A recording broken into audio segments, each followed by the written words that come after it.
మృతి చెందారు. 11 మందికి చాలా తీవ్రంగా గాయాలయ్యాయి. మృతులు పాక్ పోలీసు ఉన్నతాధికారిగా గుర్తించారు. అయితే ప్రస్తుతానికి ఆ పేలుడు దృశ్యాలు సీసీటీవీ కెమెరా రికార్డ్ అయ్యాయి. ఆ విజువల్స్ చూడండి టీవీ స్క్రీన్ పైన. ఎస్, అక్కడ ఒక ట్రక్ కనిపిస్తోంది చూడండి. ఎస్, రైట్ సైడ్ లో మీకు ఒక కార్ కనిపిస్తోంది. ఆ కార్లో బాంబు అమర్చి మరి ఆ కారే ఏకంగా ఆ రకంగా పేలిపోవడంతో 11 మంది మరణించారు. దాంట్లో పాక్ పోలీసు అధికారులు కూడా ఉన్నారు. సో ఆ టీవీ స్క్రీన్ పైన విజువల్స్ మీరు గమనించండి. సీసీటీవీ కెమెరా రికార్డ్ అయిన దృశ్యాలు ఇవన్నీ కూడా ప్రస్తుతం సామాజిక మాధ్యమాల్లో వైరల్గా మారాయి. పాక్ మనం ఏమాత్రం కూడా పాప మనలేము. ఇక్కడ పాపిస్ట్ కుక్కలు చచ్చిపోయారు. ఏదైతే అదైంది వాళ్ళ ప్రాణాలు పోయిన రకంగా అనుకోవాలి తప్ప వీళ్ళని పెద్దగా పాప మనాల్సిన పని లేదు. బట్ ఆ ఇన్ఫర్మేషన్ మీకు పాస్ చేయాలి కాబట్టి మీకు వివరించే ప్రయత్నం చేస్తున్నాను. ఖైబర్ పఖ్తుంఖ్వాలో ఓ కార్లో బాంబు బ్లాస్ట్ అయింది. దీంతో 11 మంది మృతి చెందారు. 4 మృతి చెందారు. 11 మందికి చాలా తీవ్రంగా గాయాలయ్యాయి. సో 4 ఆన్ ది స్పాట్లోనే మరణించారు. వాళ్ళందరూ కూడా పోలీస్ ఉన్నతాధికారులుగా గుర్తించారు పోలీసులు. ఆ విజువల్స్ చూడండి, మీకు 2 వేస్లో చూపిస్తున్నాము ఆ విజువల్స్ని. ఒకటేమో లెఫ్ట్ సైడ్లో కొంచెం లాంగ్ షాట్లో, at the same time right సైడ్లో వెరీ నియర్ బైలో మీకు చూపిస్తూ ఉన్నాము. సో ఆ కార్లో ఒక్కసారిగా బ్లాస్ట్ అవడంతో అక్కడ పెద్ద ఎత్తున మంటలు చెలరేగాయి. సమీపమైనటువంటి చెట్ల పొదలు ఇతరత్ర మొత్తం కూడా అంటుకున్నాయి.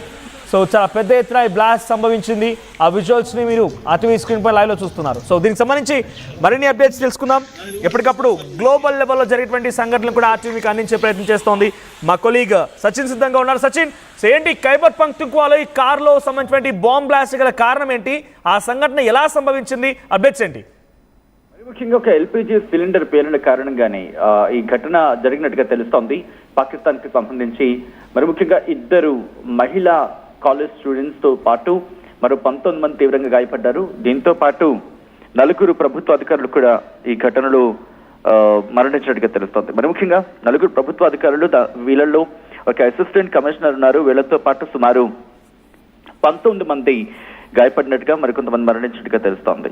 దీంతో పాటు ఈ ఘటనకు సంబంధించి మేలా గ్రౌండ్ లోని కార్ తహసీల్లోని బజూర్ ట్రైబల్ డిస్ట్రిక్ట్ సంబంధించి బార్డర్, ఆఫ్ఘనిస్తాన్ కి సంబంధించిన బార్డర్ ఇది.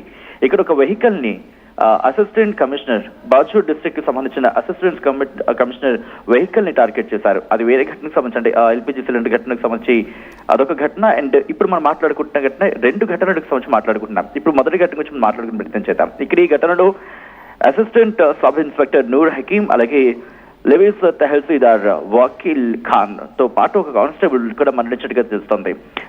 సెక్యూరిటీ ఫోర్సెస్ అక్కడికి చేరుకునే పరిస్థితిని అదుపులోకి తీసుకున్నాయి. మరి ముఖ్యంగా ప్రమాద స్థలాన్ని పూర్తిగా కార్డన్ ఆఫ్ చేయడం జరిగింది. సర్చ్ ఆపరేషన్స్ అలాగే ఇన్వెస్టిగేషన్ కూడా ప్రారంభం అవడం జరిగింది. మనోజ్, ఖైబర్ పఖ్తుంఖ్వా చీఫ్ మినిస్టర్, ముఖ్యమంత్రికి సంబంధించిన అడ్వైజర్ ఈ ఇన్ఫర్మేషన్ మీద మాట్లాడారు. బారిస్టర్ సైఫ్ అంటారు ఆయన ఘటనను ఖండించడం జరిగింది. బాంబ్ బ్లాస్ట్ కి సంబంధించి మరి ముఖ్యంగా హైలీ ట్రాజిక్ ఇన్సిడెంట్ అంటూ కూడా అని చెప్పుకొచ్చారు. దాంతో పాటు ఇక్కడ ఇది బజావు ట్రైబల్ డిస్ట్రిక్ట్ లో జరిగింది, very near border to Afghanistan. So ఇక్కడ ఈ జరిగినటువంటి ఘటనలో ఆఫ్ఘనిస్తాన్ తాలిబాన్ల పాత్ర ఎంత? బికాస్ తాలిబాన్లు కూడా పాకిస్తాన్ అంటే ఆగ్రహంతో రగిలిపోతూ ఉన్నారు. సో దీంట్లో అటువంటి కుట్రలు ఏమైనా దాగి ఉన్నాయా? సో ప్రస్తుతానికి అయితే మాత్రం ఈ ఘటన మీద పూర్తి స్థాయిలో ఇన్వెస్టిగేషన్ చేస్తామంటూ వాళ్ళు చెప్పుకొచ్చారు. అయితే ఈ ఘటనకు బాధ్యత ఇంకా ఎవరు ప్రకటించలేదు. ఎందుకంటే పూర్తి స్థాయిలో ఖైబర్ పఖ్తుంఖ్వాకు సంబంధించి మాట్లాడుకున్న సందర్భంలో ఇక్కడ జరుగుతున్న ఘటన మీద, ఈ ఘటన అంటే ఈ దాడి ఘటనకు సంబంధించి ఇంకా మేమే బాధ్యులమని చెప్పి ఎవరు ఇంకా అనౌన్స్ చేయలేదు. సో ఈ నేపథ్యంలోని దీంతో పాటు ఈ ఘటనకు సంబంధించి మాట్లాడుకున్న సందర్భంలో ఇన్వెస్టిగేషన్ అయితే ప్రారంభించామని చెప్పి ఖైబర్ పఖ్తుంఖ్వా అధికారులు చెప్తున్నారు. అంటే ఎవరు ఇంకా దాడిని క్లెయిమ్ చేయలేదు కాబట్టి, మేము దాడి చేస్తామని చెప్పి ఎవరు క్లెయిమ్ చేయలేదు కాబట్టి ప్రస్తుతానికి దీని మాత్రం ఇన్వెస్టిగేషన్ కంటిన్యూ అవుతుందని చెప్పుకొచ్చారు. దాంతోపాటు ఇంకేమన్నారంటే ఇక్కడికి ప్రస్తుతం ఈ సినారియోకి సంబంధించి చీఫ్ మినిస్టర్ అంటే ఖైబర్ పఖ్తుంఖ్వాకి సంబంధించిన chief minister Ali Amin Gadarpur orders pass చేయడం జరిగింది. ఇన్వెస్టిగేషన్ త్వరలో చేయాలంటూ కూడా at the same time medical assistance ఎవరైతే గాయాల పాలయ్యారో వాళ్ళకి మెడికల్ అసిస్టెన్స్ ఇవ్వాలంటూ చెప్పుకొచ్చారంటే ఇంతవరకు ఈ ఘటన జరిగి టార్గెటెడ్ అటాక్ అనుకోవాలా, టార్గెట్ చేసి అటాక్ చేశారు అనుకోవాలా? బికాస్ దాంట్లో ఒక ఏసీపీ, తహసీల్దార్, ఒక సబ్ ఇన్స్పెక్టర్ అండ్ కానిస్టేబుల్ ఉన్నారు. సో చాలా పక్కాగా 4 కూడా అధికారులు ఉండడం వెనుక ఒక ప్రెసిషన్ అంటే పక్కాగా వ్యూహాత్మకంగా పక్కా ప్లాన్ వేసి స్కెచ్ ప్రకారం దీన్ని అమలు చేశారనుకోవాలా? ఎవరు చేసినా దీనికి కారణంగా అటు ఆఫ్ఘనిస్తాన్ తాలిబాన్లు అయినా ఇంకెవరైనా కూడా యాక్సిడెంట్ ఆర్ అన్ ఇన్సిడెంట్. ఇది గత కొద్ది రోజులుగా ఇది నిర్మోహమాటంగా టార్గెటెడ్ అనే చెప్పుకోవచ్చేమో. ఎందుకంటే జరుగుతున్న పరిణామాలు, ఎందుకంటే 4 రోజుల క్రితం కూడా ఒక ఘటన జరిగింది. ఇదే ఖైబర్ పఖ్తూన్ఖ్వాలో ఆత్మాహుతి దాడి జరిగిన ఘటన గురించి మాట్లాడుకున్నాం. ఆ ఘటనలో 13 మంది మరణిస్తే 24 మంది తీవ్రంగా గాయపడ్డారు. 4 రోజులు కట్ చేసి ఈ రోజు మళ్ళీని. దాంతో పాటు జరుగుతున్న పరిణామాలు, వరుస పరిణామాల నేపథ్యంలో ఇక్కడ మరణిస్తోంది పాక్ సైనికులు. సో క్లియర్ కట్ గా అర్థమవుతోంది. అంటే ఖైబర్ పఖ్తూన్ఖ్వాకి సంబంధించి మాట్లాడుకున్న సందర్భంలో ఇది ఆఫ్ఘనిస్తాన్ కి చాలా దగ్గరగా ఉంటుంది. అంటే ఒక విధంగా చెప్పాలంటే బోర్డర్ కింద చెప్పుకోవాలి. సో పాకిస్తాన్ కి ఎప్పుడు ఇబ్బంది అయితే ఉంది. ఎందుకంటే ఈ ప్రాంతం గురించి మాట్లాడుకున్న సందర్భంలో మరి ముఖ్యంగా ఇటు తహ్రీక్ తాలిబాన్ ఎప్పుడు ప్రమాదం పొంచి ఉంది. బట్ ఈ ఘటనకు సంబంధించి ఇది తహ్రీక్ తాలిబాన్ ని క్లెయిమ్ చేసుకుంటుందా, లేకపోతే ఇంకా వేరే వాళ్ళు ఎవరైనా ఉన్నారా? ఎందుకంటే ఇస్లామాబాద్ కి సంబంధించి మాట్లాడుకున్న సందర్భంలో ప్రస్తుతం దీన్ని చాలా సీరియస్ గా తీసుకోవాల్సిన అవసరం వాళ్ళకి కనిపిస్తోంది. ఒకవేళ కనుక దీన్ని సీరియస్ గా తీసుకోకపోతే ప్రమాదం ఇంకా హెచ్చు స్థాయిలో ఉండే అవకాశం ఉంది. ఆఫ్ఘనిస్తాన్ కి సంబంధించి మాట్లాడుకున్న సందర్భంలో బోర్డర్ లో ఉంటుంది కాబట్టి ఇప్పటికే వాళ్ళు ఐ థింక్ నిన్న అనుకుంటా ఒక ఆడియోని రిలీజ్ చేయడం జరిగింది. మరి ముఖ్యంగా దాడులను కొనసాగించే అవకాశం ఉంది అనే రకంగా ఒక ఆడియో రిలీజ్ చేశారు. దాంట్లో చెప్పుకొచ్చిన సందర్భం ఉంది. ఇటు పహల్గామ్ అటాక్ ని కూడా కోట్ చేశారు. బట్ అది ఎంతవరకు అథెంటిక్ అనేది మనం ఇక్కడ ధృవీకరించలేము. అది ఎంతవరకు అథెంటిక్ అని మనం ధృవీకరించలేకపోవచ్చు. బట్ ఆ పేరు మీద అయితే మాత్రం సోషల్ మీడియాలో చక్కర్లు కొడుతోంది.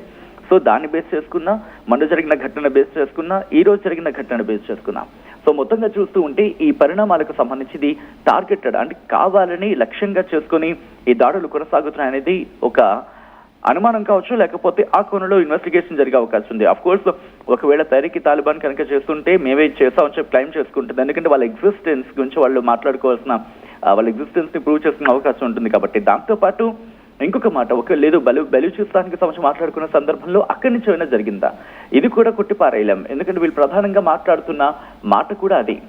ఎక్కడ దాడులకు సంబంధించి మాట్లాడుకున్నా సమ్వేర్ ఎక్కడో ఒక చోట కనెక్షన్ ఉంది అనేది వీళ్ళు ప్రధానంగా చెప్తున్న మాట.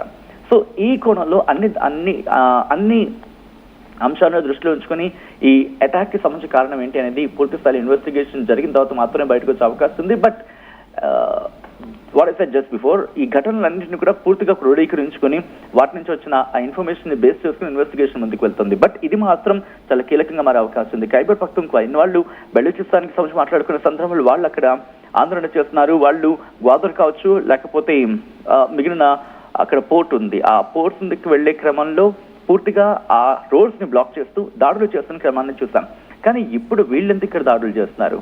ఇక్కడ ఖైబర్ పఖ్తూన్ఖ్వా, అఫ్ కోర్స్ ఖైబర్ పఖ్తూన్ఖ్వా అనేది దాదాపుగా ఏదో ఒక దాడి మనం అక్కడ చూస్తూనే ఉంటాం. ఒక నెలలో కనీసం 1-2, కనీసం 2 నెలల వ్యవధిలోని ఒక దాడి అనేది, అఫ్ కోర్స్ ఒక దాడి కూడా అంటే బహుశా అది చాలా చిన్నగానే చెప్పుకోవాలి. ఎందుకంటే అక్కడ చాలా ఫ్రీక్వెంట్ గా జరుగుతూ ఉంటాయి. అంటే రోజుల వ్యవధిలోనే దాడులు జరుగుతుంటాయి. ఫర్ సపోజ్ మనం మాట్లాడుకున్నట్టుగా 2 రోజులకు సంబంధించి మాట్లాడుకునే క్రమంలోనే ఇలా ఈ దాడులు అనేవి అక్కడ కంటిన్యూ అవుతున్నాయి. పాకిస్తాన్ ప్రభుత్వం ప్రస్తుతం ఈ పరిస్థితిని అదుపులోకి తీసుకొచ్చేందుకు తీవ్రంగా శ్రమిస్తున్నప్పటికీ కూడా ఇక్కడ మాత్రం దీన్ని పట్టు బిగించలేకపోతోంది. ఆసిమ్ మునీర్కి సంబంధించి ఇదే క్వశ్చన్ రైస్ అవుతోంది. ఆసిమ్ మునీర్ అనే వ్యక్తి అక్కడ అమెరికాకు వెళ్తున్నాడు, అమెరికాను కలుస్తున్నాడు. ఇప్పుడు కూడా వాళ్ళ ఐ థింక్ కమ్యూనికేషన్ వచ్చిన సందర్భం